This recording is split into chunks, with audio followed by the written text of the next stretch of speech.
असू दे, पण ह्या प्रश्नांना कुठेच वाचा गेल्या 10 वर्षांमध्ये फोडली गेलेली नाहीये। ज्या वेळेला राहुलजी कन्याकुमारी पासून काश्मीरपर्यंत चालत होते त्यावेळेला समाजातील अनेक महिला तरुण त्यांच्यासोबत चालले आणि त्यांच्याशी संवाद केला। त्यावेळेला त्यांना समजून चुकलं की ह्या देशाला खरोखर म्हणजे हे देशातलं संविधान आणि लोकशाही टिकवण्याची गरज झालेली आहे।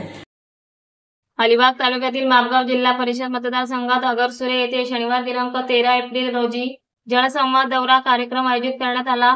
यावेळी 32 रायगड लोकसभा मतदारसंघाचे इंडिया आघाडीचे उमेदवार अनंत गीते यांनी मार्गदर्शन करताना सांगितले की काँग्रेस नेते राहुल गांधी यांनी काश्मीर ते कन्याकुमारी आणि मणिपूर ते मुंबई असा जनसंवाद यात्रेला मिळालेला देशातील जनतेचा उत्स्फूर्त प्रतिसाद यामुळे या 2024च्या निवडणुकीत मोदी विरोधी सुनामी येणार आहे। त्यामुळे भाजपाचा सुपडा साफ होणार आहे असे देशभरात चित्र स्पष्ट असल्याचे अनंत गीते यांनी सांगितले आहे।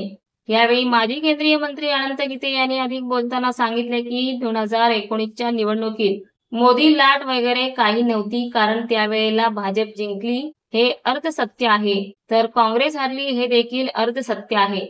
त्यावेळी काँग्रेस आघाडीला 39.50% मते मिळाली तर भाजपला 41% मतं मिळाली। यामध्ये केवळ 1.50% मतं भाजपला जास्त मिळाली आणि मीडियाने फक्त भाजप जिंकली हे सांगितले, पण मतांची टक्केवारी सांगितली नाही। ही सत्य माहिती मीडियावर दाखवली गेली नाही, फक्त भाजप जिंकली हेच मीडियाने दाखवले आणि मोदी लाट आली आहे असे सांगितले। यावेळी तर काँग्रेस नेते राहुल गांधी यांनी कन्याकुमारी ते काश्मीर आणि मणिपूर ते मुंबई अशी काढलेल्या भारत जोडो यात्रेला देशातील जनतेचा मिळालेला उत्स्फूर्त प्रतिसाद यामुळे 2024च्या निवडणुकीत मोदी विरोधी सुनामी येणार आहे असे देशभरात ही वस्तुस्थिती व चित्र स्पष्ट असल्याचे सांगितले। शेकाप नेते आमदार जयंत पाटील यांनी सांगितले की रायगडच्या जनतेची घोर फसवणूक करणाऱ्या तटकरेंना त्यांची जागा दाखवून चकमक टोकावरून कडेलोट करायची आहे।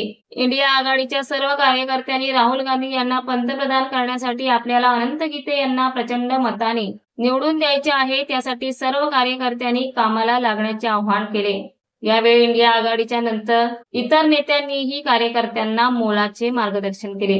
सभेला इंडिया आघाडीचे नेते तसेच शेकाप आमदार जयंत पाटील, माजी आमदार पंडित सेठ पाटील, शेकाप रायगड जिल्हा चिटणीस अस्वाद पाटील, रायगड जिल्हा परिषदेच्या माजी अर्थ व बांधकाम सभापती चित्राताई पाटील, महाराष्ट्र राज्य काँग्रेस प्रदेश सचिव ॲडव्होकेट प्रवीणदादा ठाकूर, रायगड जिल्हा काँग्रेस पक्षाचे वरिष्ठ उपाध्यक्ष राजाभाऊ ठाकूर, रायगड जिल्हा उद्धव ठाकरे गट शिवसेना प्रमुख सुरेंद्र म्हात्रे, पिंट्या ठाकूर, काँग्रेस पक्षाचे रायगड जिल्हा महिला अध्यक्षा श्रद्धा ठाकूर, शंकरराव म्हात्रे, किशोर जैन, विष्णू पाटील, चंद्रकांत मोकळ व इतर सर्व इंडिया आघाडीचे नेते पदाधिकारी तसेच मोठ्या संख्येने महिला व पुरुष कार्यकर्ते उपस्थित होते। चर्चा केली तरी काँग्रेस जिंकणार आणि मग एवढी हवा तयार झाली काँग्रेसची की काँग्रेसलाही वाटायला लागलं आपण जिंकणारच आहोत, तर दुसऱ्यांना भागीदार कशाला करा, आपण जिंकणारच आहोत, आपली सत्ता येणारच आहे, मग इतर छोट्या घटकांना भागीदार कशाला करा। आणि म्हणून काँग्रेसनं कुणालाही भागीदार केलं नाही, काँग्रेस एकाकी लढली, स्वतंत्र लढली आणि त्या निवडणुकीमध्ये भाजपा जिंकली हे सत्य आहे, पण ते अर्ध सत्य आहे। काँग्रेस हरली हे सत्य आहे, पण ते अर्ध सत्य आहे, कारण जी भाजपा जिंकली त्या भाजपला मिळाली 41% मतं आणि जी काँग्रेस हरली तिला मिळाली 39.5% मतं, म्हणजे अवघ्या 1.5% फरकानं भारतीय जनता पक्ष जिंकला आणि काँग्रेस हरली। मीडियाने भाजप जिंकली हे सांगितलं, पण मतांची टक्केवारी नाही सांगितली, ते आपल्याला कळू दिलं नाही मीडियाने। मीडिया फक्त भाजप जिंकले, भाजप जिंकले, भाजप जिंकले, पुन्हा मोदींची लाट आली अशी चर्चा सुरू। लाटबीट काही नव्हती, आज तर अजिबात नाहीये। तुम्हाला ऐकून आश्चर्य वाटेल, या 2024च्या लोकसभेच्या निवडणुकीत मोदी विरोधी सुनामी या देशात आल्याशिवाय राहणार नाही, हे चित्र आज आहे। मोदी विरोधी सुनामी हे आजचं चित्र आहे, याची वस्तुस्थिती आहे आणि त्याचं जिवंत उदाहरण म्हणजे राहुल गांधी यांची कन्याकुमारी ते काश्मीर ही भारत जोडो यात्रा आणि मणिपूर ते मुंबई ही भारत जोडो यात्रा आणि या यात्रेला मिळालेला उत्स्फूर्त प्रतिसाद हे सुद्धा आपल्याला कुठे टीव्हीवर फारसं बघायला मिळालं नाही। आणि म्हणून मग केवळ 1.5% फरकानं भाजप जिंकली, 1.5% फरकानं काँग्रेस हारली. 41% मतं घेऊन भाजप जिंकली. याचा अर्थ 59% मतं ही त्याही निवडणुकीत भाजपच्या विरोधात झाली. पण ही 59% मतांचं विभाजन झालं. आता हे काँग्रेसच्याही लक्षात आलंय की आपण ही चूक केली. आता यापुढे काँग्रेसनं तो निर्णय घेतलेला आहे आणि म्हणून एवढ्याच करता राहुल गांधींच्या नेतृत्वाखाली इंडिया आघाडीची स्थापना झाली आहे. आता 59% आपण एकत्र आल्यानंतर भाजपचा सुपडा साफ झाल्याशिवाय राहणार नाही या देशात. आहे ना 1% होईल ना जयंतभाई? जर आपण 59% एक झालो, इथे आपण रायगड तर कशाला, आपण फक्त अलिबाग मतदारसंघाची आकडेवारी घेऊया, बाकी घ्यायची गरजच नाही. आपण जर आपली आकडेवारी काढली तर प्रत्येक पक्षाची कमिटेड मतं आहेत. प्रत्येक पक्षाची ठरलेली मतं असतात, त्या विचारधारेला मानणारी मतं असतात आणि हे वर्षानुवर्ष आपल्या देशामध्ये चाललेलं आहे. मग कुणाची अधिक आहेत, कुणाची कमी आहेत आणि म्हणून मग शिवसेनेला मानणारी मतं या रायगड मतं या अलिबाग मतदारसंघामध्ये आहेत. शेका पक्षाला मानणारी मतं या अलिबाग मतदारसंघामध्ये आहेत. काँग्रेसला मानणारी मतं या अलिबाग मतदारसंघामध्ये आहेत. पवार साहेबांच्या राष्ट्रवादीला मानणारी मतं कमी असतील कदाचित टक्क्याने, 2%, 3%, 5%, 10% पण आहेत. आणि डाव्या विचारांच्या या विविध संघटना आहेत, त्यांना मानणारी मतं ही सगळी एक आपण केली तर इथं आपले विरोधक पासंगाला सुद्धा पुरणार नाहीत. माझी खात्री आहे की अलिबाग विधानसभा मतदारसंघामध्ये मी पहिल्यांदा आकडा जाहीर करतोय. आजपर्यंत कुठल्याही सभेत मी कुठल्या विधानसभेचा आकडा जाहीर केला नाही, पण आज अलिबागमध्ये मी जाहीर करतोय. या अलिबाग विधानसभेच्या मतदारसंघात या लोकसभेला मला किमान 1,40,000 मतं या मतदारसंघातून मिळाल्याची आहे. किमान. मग आता जबाबदारी टाळ्या वाजवणाऱ्यांची आहे, बरोबर ना? व्यासपीठावर ज्यांनी वाजवल्यात त्यांची पण आहे आणि समोर ज्यांनी वाजवल्यात त्यांची पण आहे. हे सोपं आहे, सरळ गणित आहे. याला कुठल्या ज्योतिषाची गरज नाही, याला कोणत्याही ज्योतिषाची गरज नाहीये. हे सरळ सरळ गणित आहे आणि हे गणित जर एकदा आपण सोडवलं तर निश्चितपणे किमान 1,40,000 मतं या अलिबाग विधानसभा मतदारसंघात आपल्याला मिळू शकतात आणि मिळतील, हा विश्वास माझ्या मनामध्ये. कारण आज हे एक प्रकारचं सेवा केंद्र झालेलं आहे.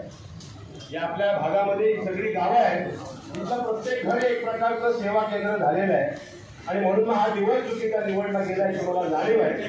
पुन्हा एखाद्या दुसऱ्या फेरीला मी येणार आहे. माझ्या या निवडणुकीच्या सोमवारी उमेदवारी अर्ज भरल्यानंतर जे पुन्हा दौरा सुरू होईल त्याच्या आणखीन एक दुसरी फेरी मी अलिबागमध्ये येणार आहे. वाटल्यास त्यावेळेला आपण चौथीला जाहीर सभा घ्या, तोड जबाब आपण त्या ठिकाणी त्यांना निश्चितपणाने देऊ आणि म्हणून वातावरण आपल्याला अनुकूल आहे. एका मुद्द्याला मी फक्त इथे स्पर्श करणार आहे, भाईने त्या मुद्द्याला स्पर्श केला नाही, कारण याच भागामध्ये आरसीएफचा कारखाना आहे. आरसीएफचा प्रश्न हा गेले अनेक वर्षांचा चिघळलेला प्रश्न, विशेष करून आरसीएफच्या प्रकल्पग्रस्तांचा. तो प्रश्न मी 100% सोडवला होता, सुटलाही होता. आता त्या तपशिलात मला जायचं नाहीये, का सुटला नाही, का झालं नाही, पण आता पुन्हा विश्वास देतोय की कदाचित या आरसीएफचे जे प्रकल्पग्रस्त आहेत त्यांच्याकरता नियतीची इच्छा असावी की पुन्हा एकदा बीजेपी इथला खासदार व्हावं आणि आरसीएफचा प्रश्न हा सोडवा. बरोबर नाही? आणि म्हणून कारण शेवटी हे आपल्या सर्वसामान्यांच्या जीवनाशी निगडीत असणारे प्रश्न आहे. पर्यटनाला देखील खूप मोठा विषय आहे. या विषयावर सुद्धा आपल्याला खूप काही करता येण्यासारखं आहे. या भागामध्ये जर पर्यटनाच्या दृष्टीने जरी आपण विचार केला तरी खूप काय करता येण्यासारखं आहे. आता आचारसंहिता लागू झाली म्हणून कुठेही घोषणा किंवा कुठलेही वचन आश्वासन या व्यासपीठावरून मी आज या ठिकाणी देणार नाही, परंतु इथे खूप संधी आहे आणि या संधीचं सोडून निश्चितपणानं होणार आहे. मला पूर्ण खात्री आहे की हा संपूर्ण भाग आहे आपला, हा जो संपूर्ण जिल्हा परिषद गण आहे, या गणातून निश्चितपणानं स्पष्ट बहुमत हे निश्चितपणे या लोकसभेच्या निवडणुकीत मिळेल, हा विश्वास या ठिकाणी व्यक्त करतो. पुढची सभा संध्याकाळी झाल्यानंतर सोमवारी मी तुम्हा सर्वांना, खरं म्हणजे उमेदवारी अर्ज भरताना आपण काही शक्ती प्रयोग किंवा शक्ती प्रदर्शन करणार नाही आहोत, करण्याची आवश्यकता नाहीये. परंतु ज्यांना प्रेमापोटी उत्स्फूर्त यायचं असेल, ज्यांना हौस आहे, आवड आहे, प्रेमापोटी यायचंय, त्या सर्वांना यायला तिथे हरकत नाही. आपण काही शक्ती प्रदर्शन वगैरे ठेवलेलं नाहीये, ते आपण तिथे करणार नाही आहोत.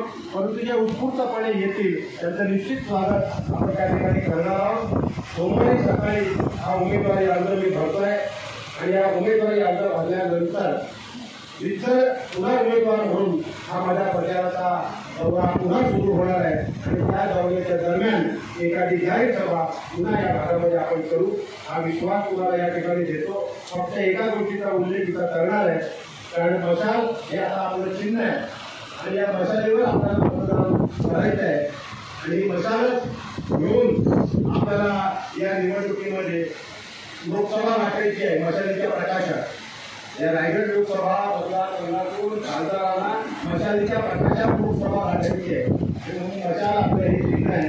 या चिन्हासमोरच बटन आपल्याला दाबायचं हे आपण प्रत्येकाने लक्षात ठेवणं आवश्यक आहे. मला आणखी कोणावर काही इतर टीका करायची आवश्यकता अजिबात वाटत नाही.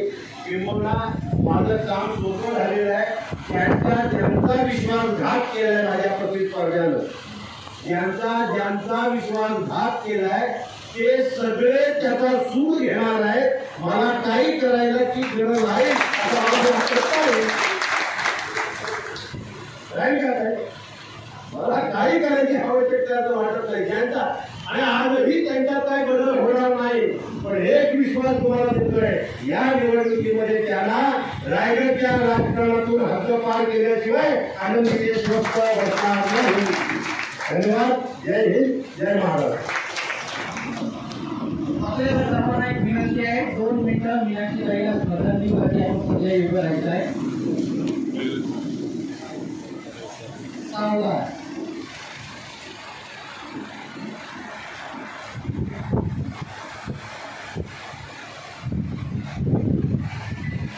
विषय महाराष्ट्र वेदभूमीसाठी अब्दुल सोगावकर, अलिबाग. ताज्या घडामोडी जाणून घेण्यासाठी आजच आपल्या महाराष्ट्र वेदभूमी न्यूज चॅनलला लाईक करा, शेअर करा, सबस्क्राईब करा आणि बेल आयकॉनवर क्लिक करायला विसरू नका.